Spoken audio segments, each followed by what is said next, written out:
Today, on our final walk out of the Meseta, we're going to pass the place where this happened. But before we can explain what they're doing here, or why the movie put this scene in completely the wrong part of the Camino, we first have to escape from our apartment. Yeah, we rented this place last night because it had something every pilgrim dreams about: a washing machine. They did have to give us lessons on how to use it. It also had several bedrooms, so we could have invited more pilgrims to stay with us had we known. Or at least Gina could have had her own private room. But for some reason, after I showed her this staircase leading down into the off-limits basement, she didn't want to sleep alone anymore.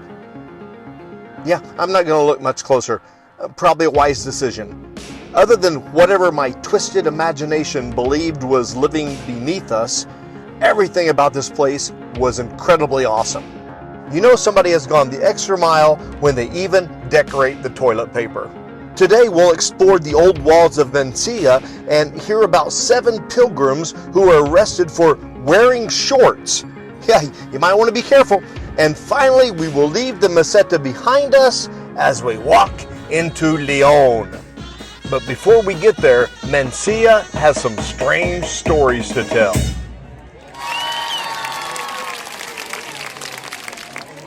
This is one of those towns where you keep thinking, wait, there's got to be a story behind that.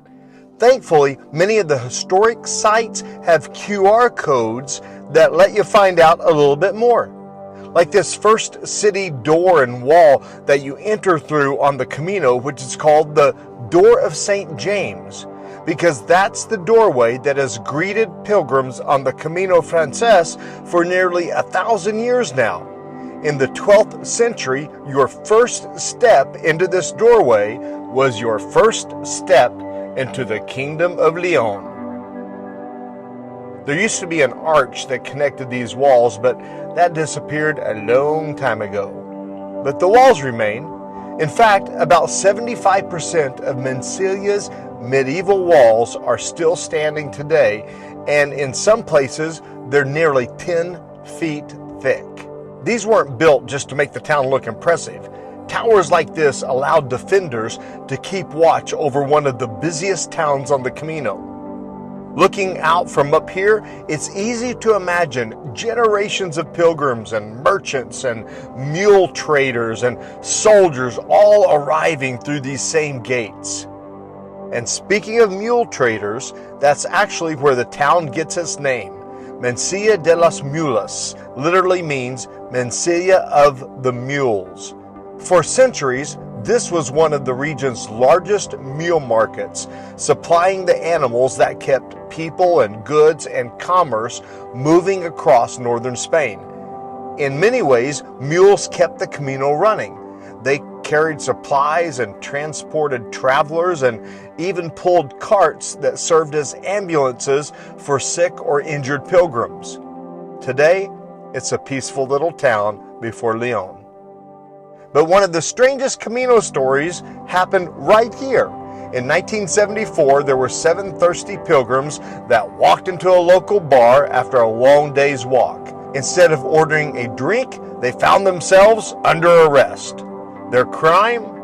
They were wearing shorts. Yeah, the mayor of Mansilla, apparently with a pretty good sense of humor, marched over and officially informed them that they were walking around town half naked and that was forbidden. The pilgrims couldn't tell if he was serious or not. Finally, one of them answered him with a rhyme that basically said, well, it's better for us to walk around dressed half naked than to walk around completely naked.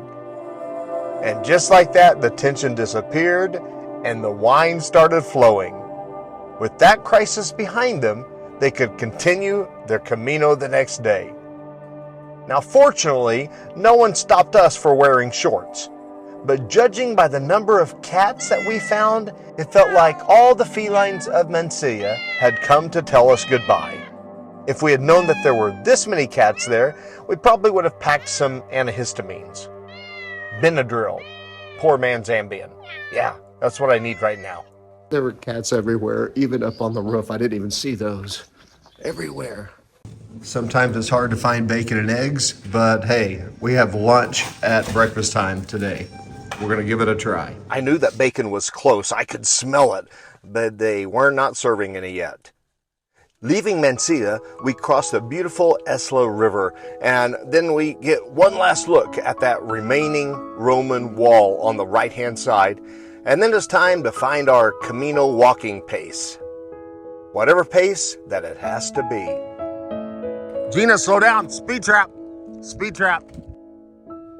We don't need a ticket. One of the best parts of the Camino is the people that you meet along the way. We met Laura near the beginning of the Meseta, and after that, it seemed like our paths crossed almost every single day. Before long, seeing that familiar green shirt and hearing her laughter always seemed to come at just the right time, giving us the little boost of joy that we needed. But some of our friends had to stop here to take care of blisters. A painful reminder that the Camino isn't always easy. We'll be making a video soon on how to prevent those blisters because, trust me, they're no fun. Alvin was another one we kept running into.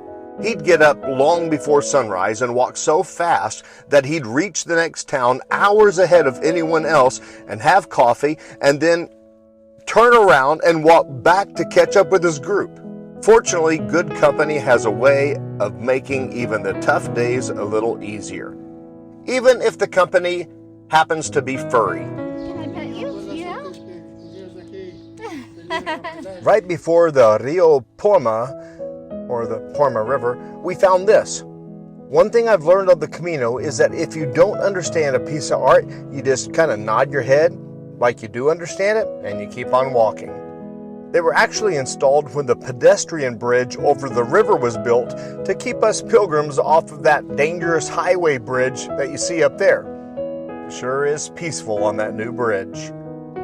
But immediately coming off of it, you see this amazing 20-arch bridge that was restored from the 12th century original that was first built for pilgrims. From here, the Meseta begins to transform into the city. That's where you can spend your money. Oh my. Soon we're in Villarente, a place for second breakfast. We've been walking nearly 2 hours. We're kind of starving right now. This is a great table when your coffee cup is full. Here's a Camino tip for you. Always empty the tank before leaving town, even if the restroom requires skills that you've not practiced in years. I think maybe this one is made for couples. All right, are we going to get some more wisdom in the tunnel? Let's see. I don't know what he's saying, but he's saying it loud. Oh? Buen Camino. Buen Camino. Well, I tried.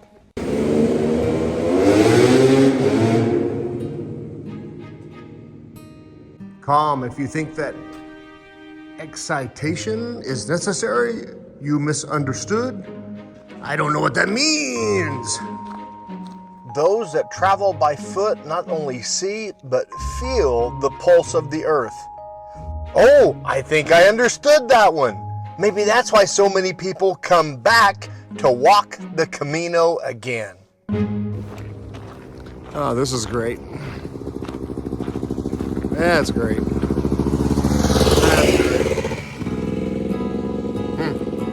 I don't think that's fair. What do you think, Gina? Not fair. It's not fair, but if we keep easing our Camino up by shortening the mileage, We'll be on e-bikes next time. oh yeah, e-bikes, or we'll just be on the back of that guy's motorcycle.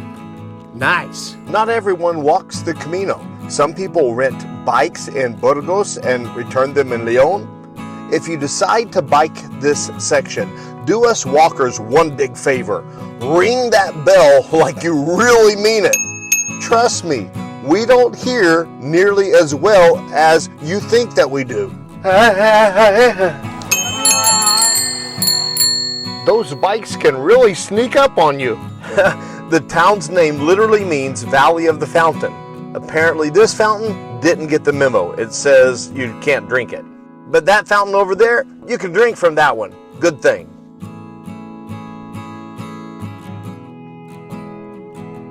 Right after Val de la Fuente is that little clip that's just like, I don't know, maybe a few seconds long.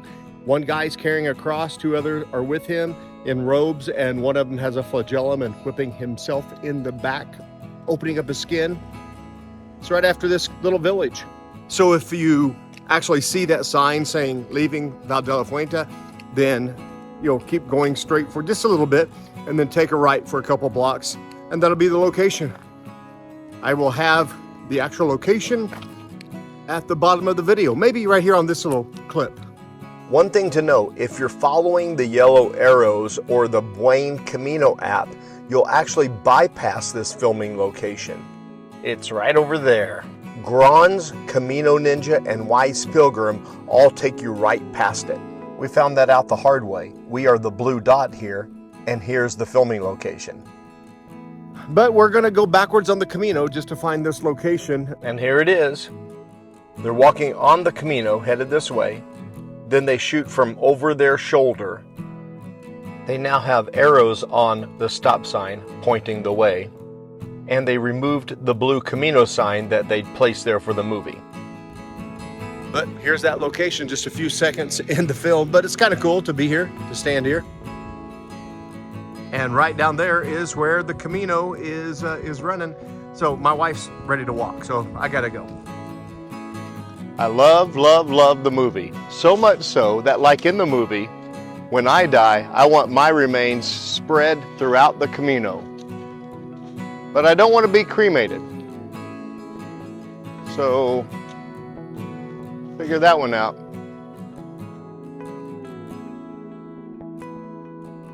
It's like after the Blue Bridge, you finally see León. We've been waiting for this baby for a while. Huh, Gina? A while. I think I see the cathedral just past that mound. And right beside it is our hotel. But I'm confident that there's lots to see between here and there. I have absolutely no idea what this is. I really should have brought the internet with me. That's the Camino in a nutshell, written right there. You can do it! Sorry, what was your name again? That arrow understands pilgrims. We may forget your name, but we're still cheering you on. Now that's an interesting tree there. We have no idea what it's growing. It looks like giant buckeyes, but I'm kind of hoping that one of you knows what it really is. I'm not a botanist. I'm a pilgrim. Here's what they look like up in the tree there. And here are some really green ones.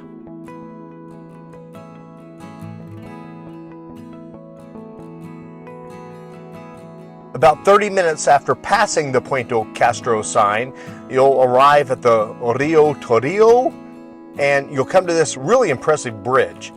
Interestingly, back in the early 1600s, a Spanish physician and writer named Francisco Lopez de Ubeda, he wasn't really impressed with the bridge, and he complained that the smooth cobblestones made for bad construction, and he even mocked the people of León because they would call it one of the 5 wonders of the world. Well, history kind of has a funny way of settling arguments. Few people remember who that physician and writer is today, but the bridge, it's still standing. So there you go. There you go. Yep. My buddy here, who is Basque, he warned us if we go over that bridge on foot, they're going to give us a big ticket, and we might die. So, gracias. Sí, English. English. Yes. He's a nice guy, just an enthusiastic talker. I wish I had my soap. All right, what you going to plant? Evergreen. As you're going into León, you will see these 4 signs on the left-hand side for a sports store. We stopped there. We were amazed at everything they had. I was actually getting little rocks in my shoes and my Ultras, and I said, you wouldn't happen to have Ultra Gators, would you? And of course they did. I got these in León 2 years ago. They've got the rain ponchos that are the really awesome Altus rain ponchos. They've got clothing wear, they've got shoes. I was just shocked at everything that they had. They have a little bit of everything, and it's right by the cathedral. It is called America Castro, America, Castro. By this time it was about 2 o'clock and we're getting a bit hungry, so we stopped to grab something to eat. What cracks me up in Spain is you go and grab something to eat and you say, "Are you open? Is there a menu?" And they look at the clock or the watch and they're like, we close like in an hour. So a lot of times you need to be there kind of early to eat if you want something before 8 p.m. As pilgrims, we're always eager to get back on the Camino, but the locals seemed much more interested in enjoying each other's company around the table. That might be why they assume an hour just isn't enough time. Soon we could tell by the old walls that we were entering the historic part of the city, and León was buzzing with life.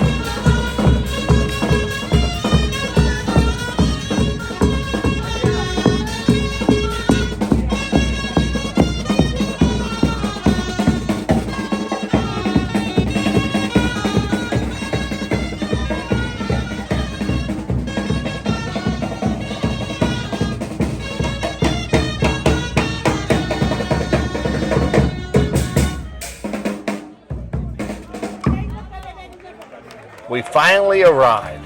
After walking all day out of the Meseta, we weren't about to rush one of the Camino's greatest cities. That's why we actually planned a rest day here. On our first Camino, we were too tired to really explore León. On our most current one, we made sure that we wouldn't make that mistake again. But before bed, I had to try one of these holy cow ice cream sandwiches. And holy cow, we came at the right time. Look at that line. We are seasoned pilgrims to get here at this time. Okay, actually, I had a second one. Gina says that I shouldn't have. Yeah, she was probably right. And I found a place for breakfast. You've got the eggs, then the baby chickens, then deformed three-legged chickens. Oh, that must be the smoked chicken. Okay, that sports store is not by the cathedral, it's on the Camino. Here are the coordinates at the bottom right here. It's a great store though, it has a lot of stuff there.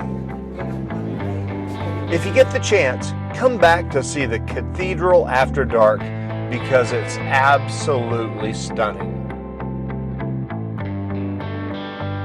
Next time on Our Strange Camino, I'm going to show you my favorite church on the Camino, and you don't even have to go inside to appreciate it. The crazy part is that most pilgrims walk right by it because they don't know where to look, but you're going to know. If you enjoyed the video, please subscribe, give it a thumbs up, and leave a comment. Any comment at all really helps the channel. You could tell me, would you rather eat ice cream or the eggs? Or the smoked chicken, or the three-legged chicken. Or just tell me your favorite food, especially your favorite Camino food. Speaking of food, we actually carry a picture on our phone showing exactly how we like our steak to be cooked. It's a simple trick that comes in handy when there's a bit of a language barrier. Now I bet you're glad that you stayed to the end for that little tip. Tips like that really help on the Camino. Until next time, Buen Camino, my friends.